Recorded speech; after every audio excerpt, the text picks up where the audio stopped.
Good evening. My name is Munish Gupta. I'm the president of the Foreign Correspondents Club of South Asia. Welcome to the FCC South Asia for yet another interesting and professionally useful talk and discussion. I welcome all the members and other guests to the club. Hopefully, those who are not members will join soon.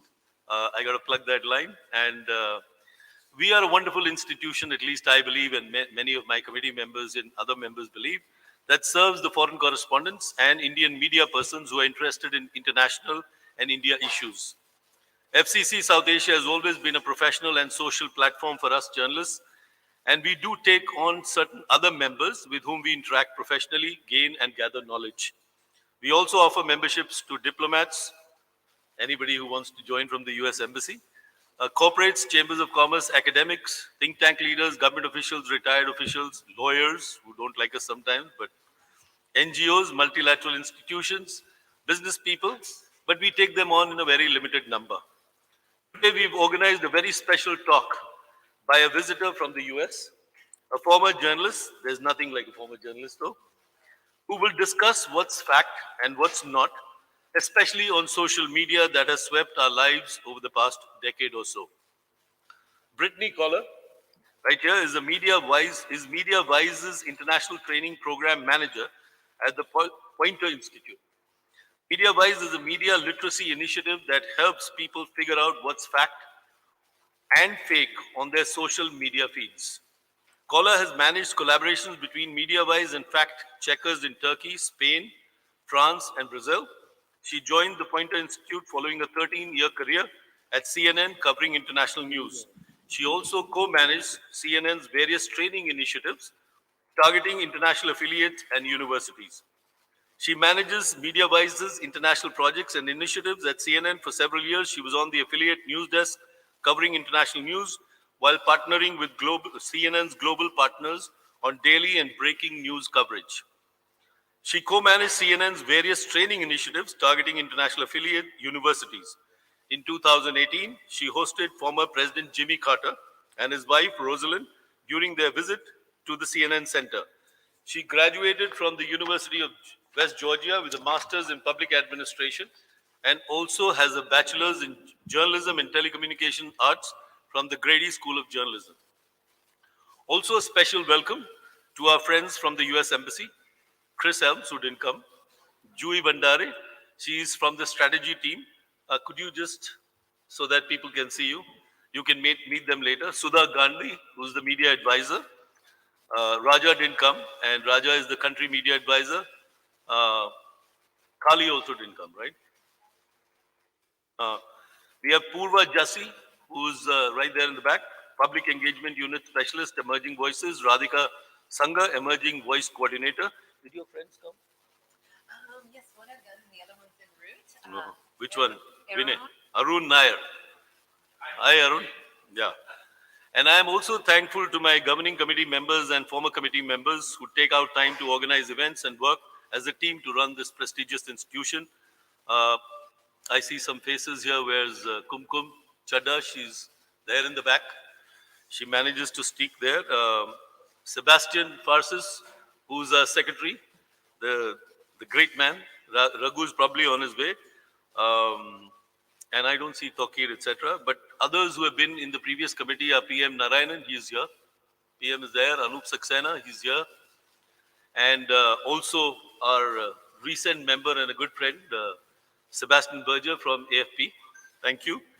And of course, somebody who helped organize this event today as a foreign correspondent member, my dear friend, Simran Sodhi is here. She will later moderate the Q&A. Now I'll leave it to you, Brittani, to take us through the session. You can speak for 30, 40 minutes, whatever, and then we'll have a 20-minute Q&A. Okay. Yeah? Thank you. Thank you. Right, thank It's you. all yours. Well, it is an honor and a pleasure to be here. Oh, there we go. All right. Well, thank you so much. It is an honor and a pleasure to be here and in India for my first time. So I'm here to talk to you about MediaWise's digital media literacy initiatives. We are based out of the Pointer Institute for Media Studies. The Poynter Institute, for those of you who may not be familiar with it, really embraces the idea of freedom of expression and encouraging journalists to do civic engagement and strengthening our democracies. So a little bit background about MediaWise. MediaWise was launched in 2018, and that was following the 2016 US elections, where mis and disinformation became key household names. Sorry. And so coming out of the 2016 elections, we saw the spread of mis and disinformation, and the need of having literacy interventions to try to help navigate and mitigate these situations. So with support from Google News Initiative and Google.org and partnering with several other nonprofits, MediaWise was born. So MediaWise, our big thing is empowering people of all ages with media literacy tools. So that way they can look for misinformation themselves. While tech companies are out there trying to filter misinformation, fact checkers are out there trying to debunk it, it really does start and really can have an impact by having the person to have their own tools. They can see it and they can verify it before they even spread it, before it becomes viral. So that's really what MediaWise's base is. We believe that when truth prevails, democracy wins. And our motto that we've really started to just hone in on is that we inform, we educate, and we innovate. So we inform to make people aware that misinformation and disinformation exist. We educate so that way they can stop misinformation in the tracks before they spread it and cause the next viral hoax. And we innovate because we want to meet people where they are. And we want to make sure that we're creating engaging interventions so that way they want to learn and they want to share it with their friends and family. So since its inception in 2018, MediaWise content has been viewed over 65 million times. And this is across various platforms and various projects that we do. So we do a multitude of in-person and online trainings. We also do online educational videos. We have youth fact-checking programs, which I will get into more. And we also have what we call ambassadors. And our ambassador program really hones in. We use people who are trusted journalists and individuals, many like yourself. We use their platform to really promote media literacy initiatives.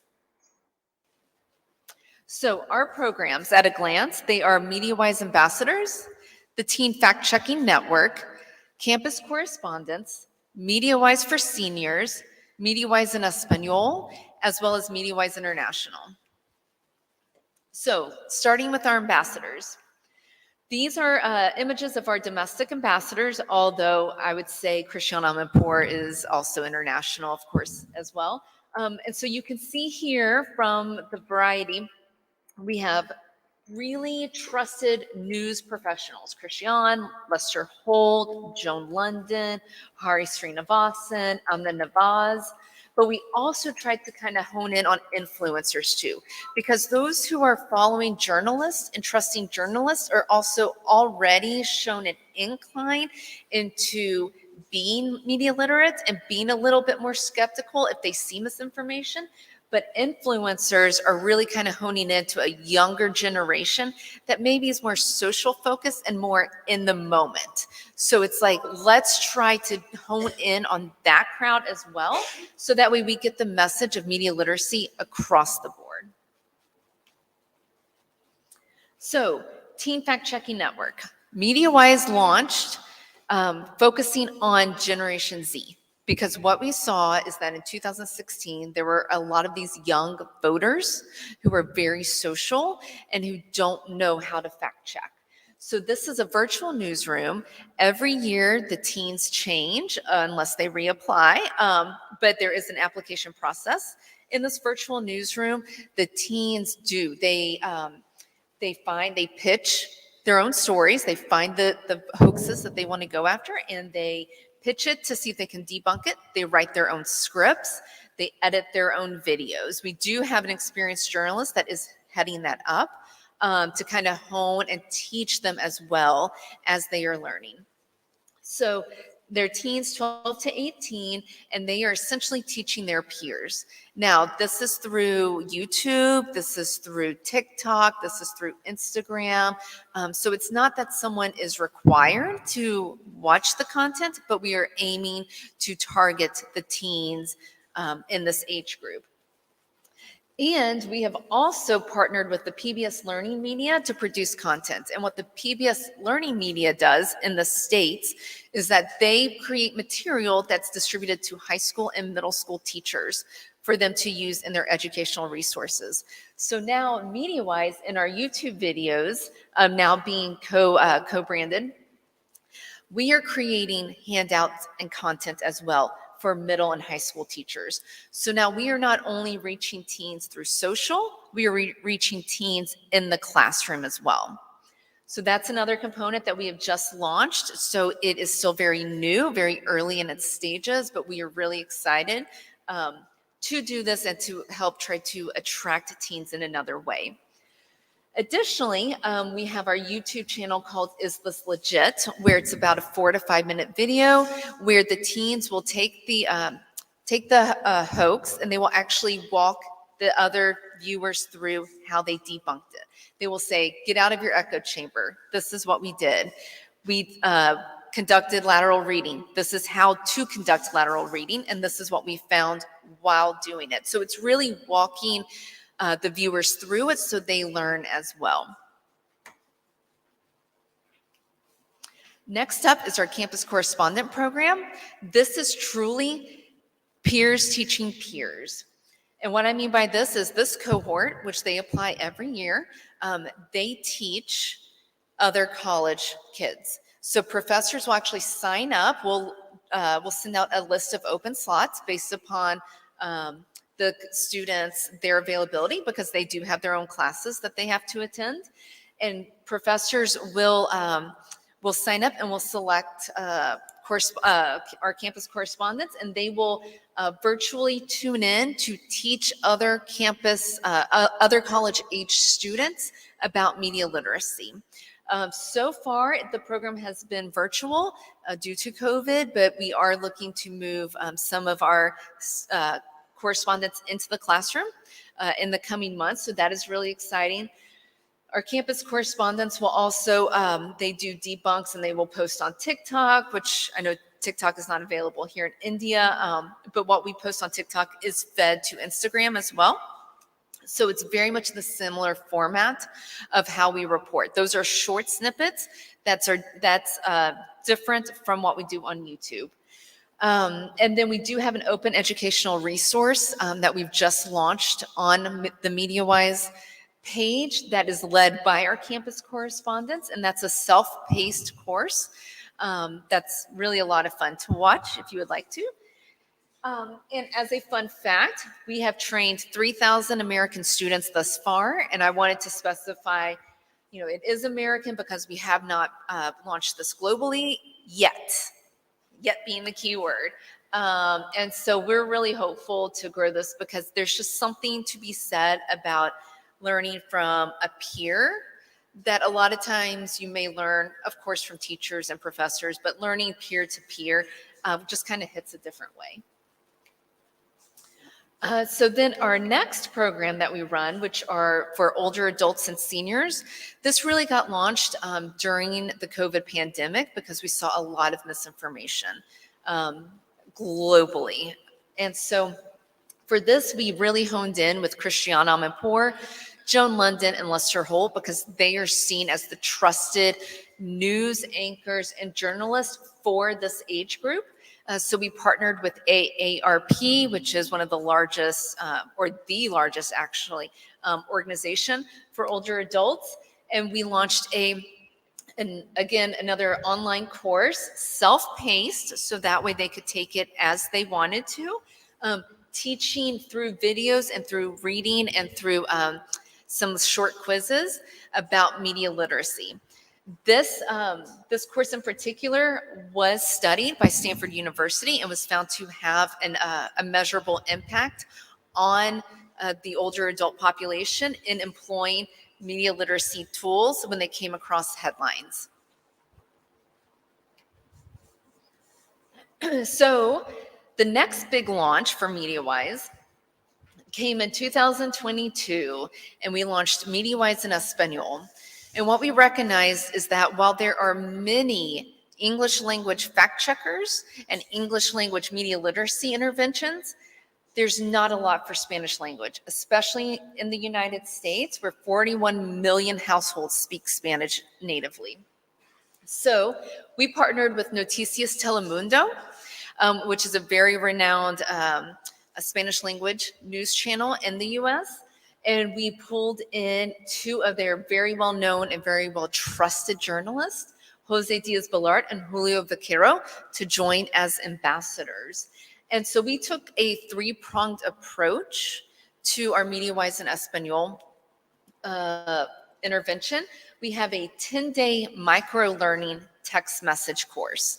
This comes through WhatsApp, and it is every day for 10 days. You receive an image of perhaps one of the two correspondents, maybe just a little emoji to kind of gauge the user. And then we have a short snippet of content. It does not run more than 1,200 characters, which is about one full phone length. And then we have a question where they engage with us, and then a video comes through recapping what they learned and really honing in on what they learned. Then we also at the same time launched another online course for those adults who maybe don't want to use WhatsApp or use a phone. They want something a little more self-paced. So we have the open educational resource, as we like to call them. And we also have a YouTube playlist where we put all of our videos from the WhatsApp course onto YouTube. Because again, we recognize that maybe people don't want to read through it, but we still wanted to reach as many people as possible. And so I'm about to play our promo clip for MediaWise in Espanol, and I picked this one because it is dubbed in English, so that way you can understand it. However, the videos themselves kind of followed the same path with the green screen, the chroma key, and just really well edited and put together. Soy José Díaz Balart, presentador de noticias en MSNBC, NBC Nightly News y Noticias Telemundo. Soy Julio Vaqueiro, presentador de Noticias Telemundo. Ambos somos embajadores de MediaWise en español. Las noticias falsas están cada vez más presentes en nuestro día a día, pero podemos luchar contra la propagación de la desinformación. Noticias Telemundo y MediaWise están uniendo fuerzas para enseñarles cómo identificar el aluvión de información errónea que circula en Internet. Les vamos a compartir algunos consejos que tenemos los periodistas para traerles información confiable y sobre todo verificada. Y es que las mentiras a veces no son tan obvias, así que no se dejen engañar. Aquí les contamos las cosas como son. So this course actually, within 24 hours, had over 7,000 signups. And that was really too because of partnering with Jose and Julio and Noticias Telemundo, and they promoted it. And so we just saw this massive growth. And the course continues to grow to this day. So we are very excited about this one and just reaching that population in the US that was just kind of left to the side for so long. Then we shifted to our international programming. And this came after MediaWise in Espanol, but still this year. And we launched in 4 countries: Brazil, France, Spain, and Turkey. And so for these courses, we partnered with in-country partners because our goal was to make sure that we made the most of these interventions. We didn't want it to come in from somebody outside the country in English or with irrelevant examples. So we partnered with the Comprova Project in Brazil, which is a conglomerate of about 40 different broadcasters who came together to recognize the issue of misinformation. In France, we partnered with France 24. In Spain, we partnered with Fact Checker Neutral. And in Turkey, we partnered with Bilgi University to translate, to localize, and to customize all of these interventions. And so these, again, we stuck with the 10-day in duration WhatsApp, and let's see here. Right here, as you can see, this is Ismail Kukachaya. He is our ambassador from Turkey. Up here, we have Boris Kasori and Lilian Vipfib from Brazil. And on the next slide, I will show you our other ambassadors. But these all went through a rigorous vetting process, because we knew, just like with partnering with the organizations to deploy these, we had to make sure we had the voices and the ambassadors to be just as recognized, but also just as neutral and just as respected, and their platforms respected, so that way we could get our word out. As well as Brazil and Spain courses were studied. In Brazil, it was by the ESPM University, and in Spain, it was by Universidad de Navarra. Those white papers just came out, and it shows a strong intervention measurement for, again, older people were studied for this, but they came out of it with media literacy skills that they did not have previously. And then just so you can kind of see, I will play the screen recording. So this is Anna Pastor from Neutral, another very well-known journalist. This is what one of the text messages looks like. I believe this was day 1, maybe day 2. We come down to the question at the bottom. You respond. And then you will see the video pop up.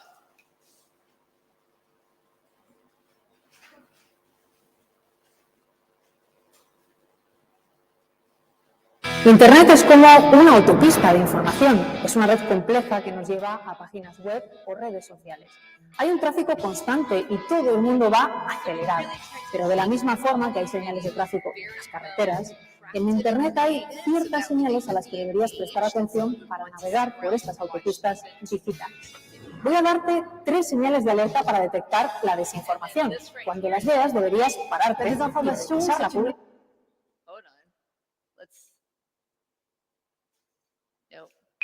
La désinformation, c'est une menace à laquelle nous sommes quotidiennement confrontés, mais ensemble, nous pouvons ralentir sa diffusion.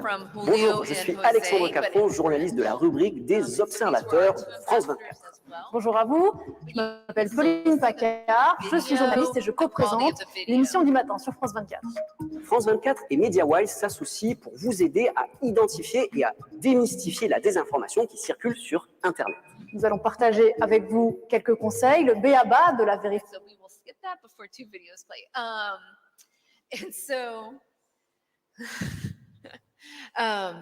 But yeah, so that's what we've done internationally. Those are the first 4 countries. We do plan to grow elsewhere, of course, India being one of them. But we want to make sure that we do it right. Like I said, with those 4, that we find the right partner, that we get the right examples, because we know, especially through WhatsApp as well, that misinformation and disinformation really travels. But we want to do what we can and how we can within the best possible plan. So these are some of our funders. And I also want to take a moment to mention the ALA, American Library Association. We are in the early stages, and when I say early, it's like very early planning at this period. But we have a partnership to also launch media literacy interventions with local libraries in the US. So it's starting out with just about 10 to 12 libraries where we are going to provide materials and train librarians in media literacy, so that way as people come through their library, they can teach them about media literacy. So it's very much like a train the trainer almost, but reaching out another group who perhaps doesn't have as much access to social or to the internet, but can still spread misinformation, because mis and disinformation isn't just on the internet. It can be spread through radio, word of mouth. And this comes from our president at the Poynter Institute, Neil Brown, saying democracy works best when citizens can make decisions for themselves based on accurate, independent, and honest information. And that's media-wise. So, no problem.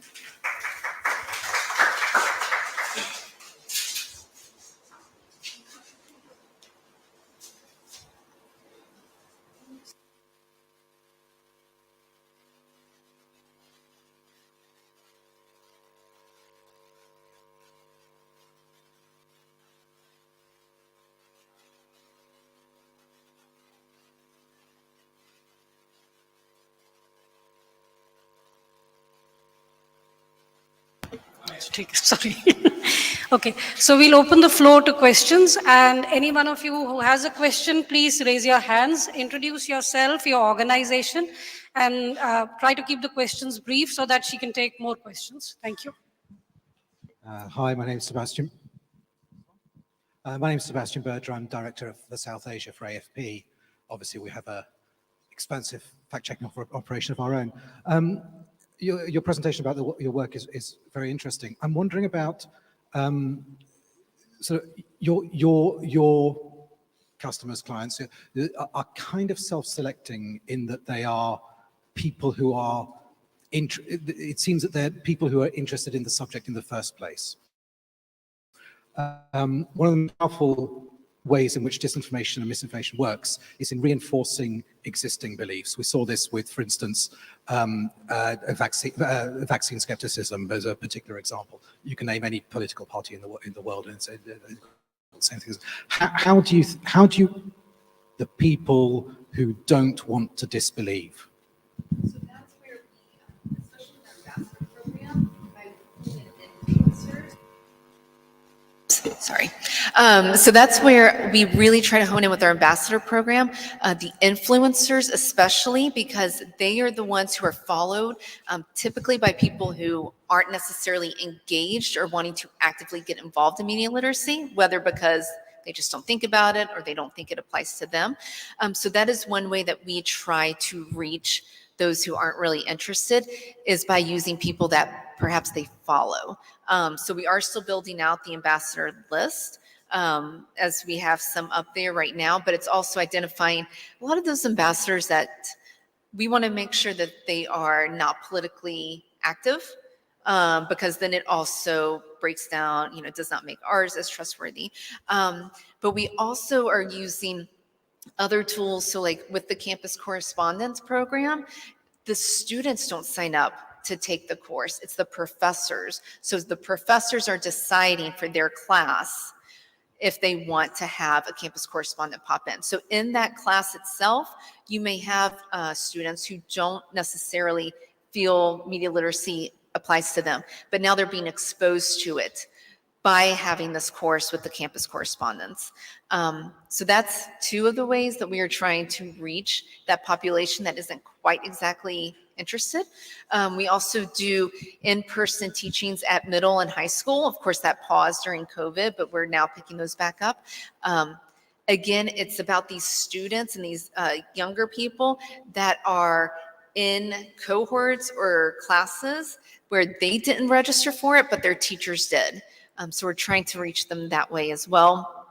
And then too, just by word of mouth and by partnering like with MediaWise in Espanol, with Noticias Telemundo, leveraging Jose and Julio to really get that message across. So we don't have a perfect answer just yet, but these are the tools that we're using to try to get in and break through.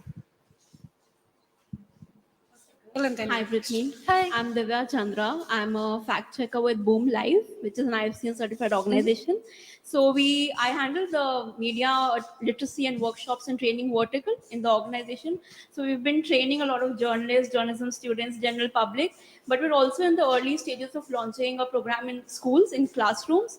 So from your experience, since you've launched a similar program in the US, I want to ask, so a lot of times when we reach out to schools and parents, a lot of them don't see fact checking as a skill, like even institutions don't see at times. So have you faced similar challenges? Like how do you convince parents, how do you convince schools that it should be a subject that should be taught? It's just so difficult to get on their timetable at times that, I mean, it's just easier to convince journalism colleges. Somehow fact checking is considered to be something to do with journalism and journalism students, though it's not necessarily true, because everybody should be empowered to learn how to fact check. But yeah, institutions sometimes, and even parents, don't really see it as a skill. Right, yeah. And I will be the first to say that in the US, we have faced resistance as well. So it has not been every school that we've gone to or every district that we've reached out to. They haven't come with open arms wanting to have some sort of media literacy. So it is a battle. It's really about just trying to kind of plug through and really about reaching districts that maybe are larger or that maybe have a niche need for it too. So as far as the parents go, the parents of the teen fact checkers have been very supportive. So a lot of that comes from the teens actually applying themselves and talking to their parents. It hasn't been media-wise talking to the parents to recruit. So we post this out on TikTok, on Instagram, like, hey, we have the Teen Fact Checking Network. And this network, I mean, it's not like it's, dozens and dozens and dozens. It's only about 12 to 15 teens. But still, we are still growing, and it's about the teens taking the initiative. So it's teens that want to learn and they want to teach their peers, and surprisingly, their parents have been very supportive. But as far as the schools and the districts, that is still something we're working to navigate just as much as you. And really, I mean, there are some countries I know that are supportive of having these in their schools. I know Norway is very supportive of having media literacy institutionalized. Others are not, and the US isn't there yet, just like India. So the girl in the back. Hi, Brittany. I'm Ruby from News Checker. Hi. How are you doing? Good, how are you? Fine. So just to add to what she said, and I think you've already addressed the answer to what I'm going to say next, but I want to ask you a question of if you're seeing a similar pattern in the US. Fact checking is almost it's being given a bad name, because earlier, over the last decade, we saw that mainstream media organization, newspapers, websites, TV channels, when they would report something, there would be allegations of bias. Oh, the ownership pattern is such that they would favor, one particular political party or not. Now we're seeing the same thing happen with fact-checking organizations also. So are you seeing the same thing in the US? The reason why I said this is a follow-up to what she said was because this is what is going to cause hesitancy in getting into the field of fact-checking. But when you tell people to fact-check something, they said, oh, but that's also biased, because you can present a fact check to prove whatever it is that you want to prove. So are you seeing a little bit of this? So your question is related? Yeah, it's related to this. Can I just add to the question? I'm Manu Pabi. I work with Economic Times newspaper.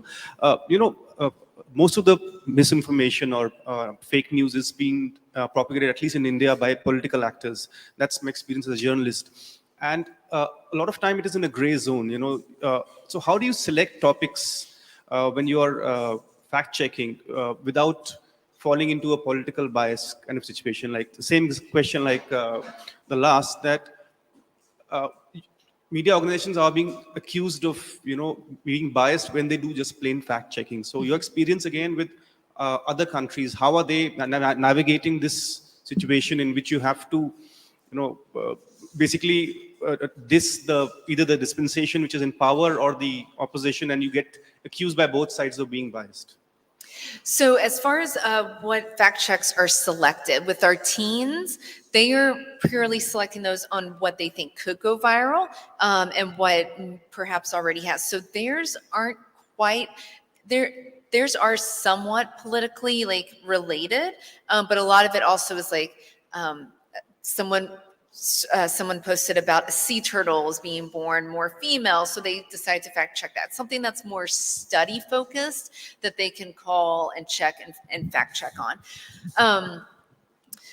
That's a good question, because I think fact checking and quite honestly, journalism in general is taking a beating, just to be honest. And I know that at least through like PolitiFact's approach, is it verifiable? They won't fact check something unless they know that they can verify it. They won't fact check an opinion, and we can't change someone's mind or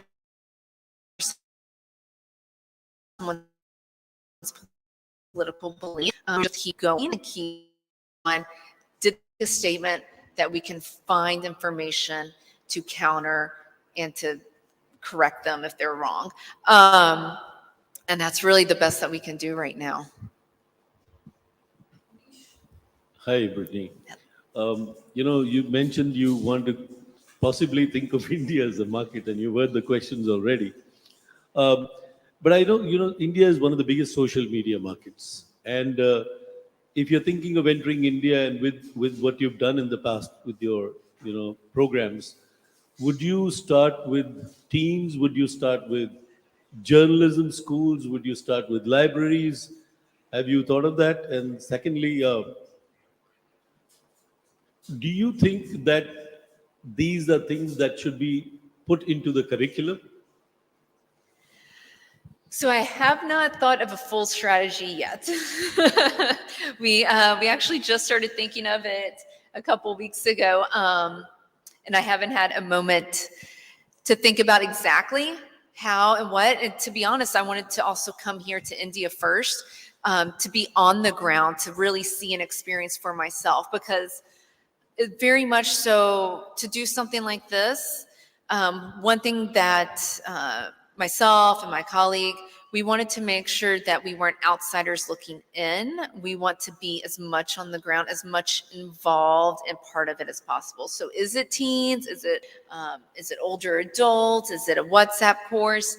I don't quite know the demographic just yet. However, hold on, what was the second part to your question? Do you plan to introduce, is it being used as a curriculum anywhere? Do you plan to do that? So I think, so it's not being used as a curriculum in the US widespread. Every school district, every local municipality dictates their own school district. Do I think that it should be? Absolutely, because just like we have political science, just like we used to, have classes on balancing your checkbook, things such as that. Really, this is about, it's media literacy, it's people skills, it's about learning how to be a better person and a better citizen of the world. So yes, I do think that there should be curriculums in schools starting at the appropriate age, perhaps like 10 or so, that should teach these skills. Because just like internet safety, this is right there with it. It's not just, mis and disinformation. It's something, that won't reach us, or it's just a meme, or it's just a tweet. No, it's actually about internet safety. So yes, I think that it should be in the curriculum. But a 3-day trip to India won't help, Brittany. I said a short trip to India won't help you figure out. Well, no, that's why I have to come back. More questions, please? Anyone? Yes, please. Yeah, myself Chandan Kumar with India Today Group. See, in today's world, most of the organizations, they have their own fact-checking teams and departments. So we have also one. So I just want to ask, what kind of challenges a fact-checker face in US? Like I'm extending Manu's question. Like, does a fact-checker face any kind of challenge in US? Fact checkers in the US aren't quite as prevalent as journalists in the US. That's just kind of common. The charges of like they are, but sometimes the charges of they are being biased, or the political activists, or some former journalist, or somebody in his individual capacity, they have started fact checking, and they are always in the eye of a storm, like they are biased. So is the situation like this in the US also? Not as much as journalists are. I will say that, because journalists, their faces out there. And yes, I even had a conversation last week with the journalists who had talked about how people come up to them like, oh, you're lying, you're lying. It's like, no, I'm just reporting the facts. Like this, I'm not making this up. Fact checkers, their faces aren't out there like journalists are, so they're not being attacked in that sense. But as with just the situation, whether it be economical, social, political, yes, fact checkers are seen more as you're just trying to, tell your side, just like journalists are telling their side, and I want to believe what I'm going to believe. They're going to really hone in on their echo chamber, right? And so we're facing a challenge, but it's really about trying to break through that challenge as well, that we just keep trying. So. Do you think that the time will come when a fact checker will also be fact checked? Oh no. Well, what would we call that? A fact checker fact? A fact checker? I don't know. It may be. Manish, again. Yeah, no, fact checking is essential. And I think with the advent, with the way where, viral social media is going, I think it should become a part of the curriculum. But, we'd be happy to, as an institution, as a media institution, do something to at least start with journalists here in India. With this FCC as a base, we'll be very open to discussing with you what we can do. And we'd be happy to start something. So I just wanted to offer that to you. Oh, well, thank you. We, at MediaWise, our big motto too, aside from informing and educating and innovating, is that we teach media literacy through the lenses of journalists and fact checkers. So it's not just one way that we're trying to teach it, we're trying to teach it through both. Because both, not just fact checkers, but journalists also have a responsibility to help teach media literacy by being transparent. Hi, I work for the French media and actually France 24, just casually. But I'm more interested in your experience in Turkey, developing the program there. Being a country maybe a bit closer to India rather than France and Spain. What have been maybe also Brazil? Brazil, we know that the government has used misinformation as a very powerful tool. So Brazil and Turkey might have been more challenged. So what is the experience in developing it? Were there resistance from any part of the government institutions or even political activists from the government in developing that because they were seeing you maybe either as an intruder or someone fighting their misinformation? So we have not had any backfire yet. Maybe we're not on their radar, and after this we will be. But no, so actually I think, honestly, by partnering with the in-country partner, it wasn't like an outsider coming in. So in the case of Brazil, I know that the media channels and platforms that make up the Abraji network that essentially then created the Comprova project, they are still very much kind of like in and of their own, in a sense that they're not, as far as I'm aware, not too many are government kind of meddled with. So we were able to do our work there without any sort of political involvement, by staying like as neutral as we could. In Turkey, we selected a university and worked with the university because of the media dynamic there. And then we selected our ambassador because he was he had the platform and he's been seen as probably the most unbiased journalist in Turkey. And that's how we went that way. But that's why there was the difference as well, why we chose a project from media houses in Brazil versus a university in Turkey, because of the media landscape with mis and disinformation and government involvement. In Turkey, what is, you say, Well, just like, because a lot of times the channels there, tend to become voices of government, things like that. We did not want to partner with, and so that's why we didn't want to partner with a media house or a television station in Turkey, and why we chose with a university.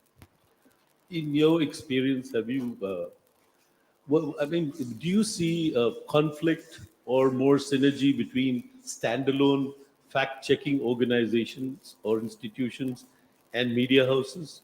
Do you see them working close together, or they don't like each other? And fact-checking organizations are generally focusing on younger people or general public.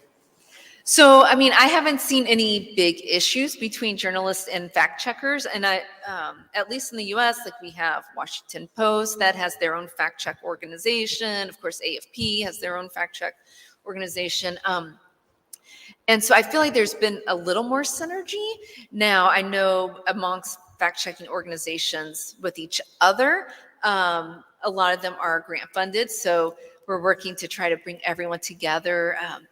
Within Pointer itself, we have the International Fact-Checking Network, where we have signatories, multiple in each country, where we try to bring those organizations together to really kind of house and develop that synergy, because as you work together, then, you can get your message out there more. But again, that may be a little too optimistic and not realistic. But that's what we try to promote, at least. Any more? I've just a very quick question. Would you say a fact checker is a journalist? Yes. You would? Mm-hmm. Would you say a journalist is a fact checker? I think, and okay, let me rephrase this. Perhaps maybe, I believe that fact checking is at the heart of journalism. Because it just is. That's what you're doing. As a journalist, you are getting to the bottom of a story. You're getting all the facts together to craft a story. And so for that, fact-checking is a component of journalism. Now, do fact checkers see themselves as journalists? I don't know. I would almost say, like, in a way, I do, because you're telling a story. You're crafting a story, a news story to tell and spread to the public. And if that's not what a journalist is, then what? I think there should be a synergy among the two. And many organizations have a fact-checking arm. Even if they're not publishing, they're fact-checking the stories to help those reporters and the correspondents and the anchors to make sure they have the factual content. So it does go all hand in hand. One more question. Okay. So if helpful, we call our fact checkers journalists. Their job title is digital verification journalist. It started off as fact check reporter, but we now call them digital verification journalists. And something that we've basically, in terms of the differences between reporting and fact checking, is that the same approaches apply, but when you're reporting what has happened, and when you're fact-checking, you're reporting what has not happened. So the approach is the same, the objective is just the other way around, but ultimately it's about the provision of accurate information. Yeah. Any more questions? Okay. Okay. Sebastian, can I invite you please over and for the vote of thanks? Thank you.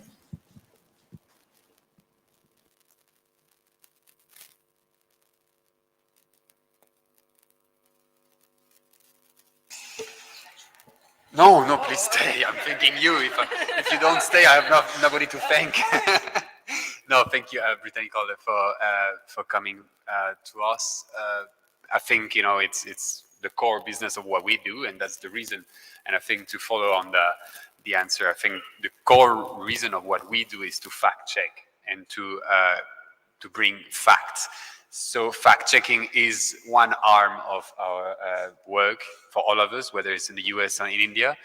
we all have a lot to do about that. And so really appreciate love for the US Embassy for providing that discussion, that platform with us. And I hope it has been useful to the audience and maybe to you to exchange on that. So I hope this journey in India will also be insightful. Yes, thank you. It's been such a learning already. Oh, yes, sorry.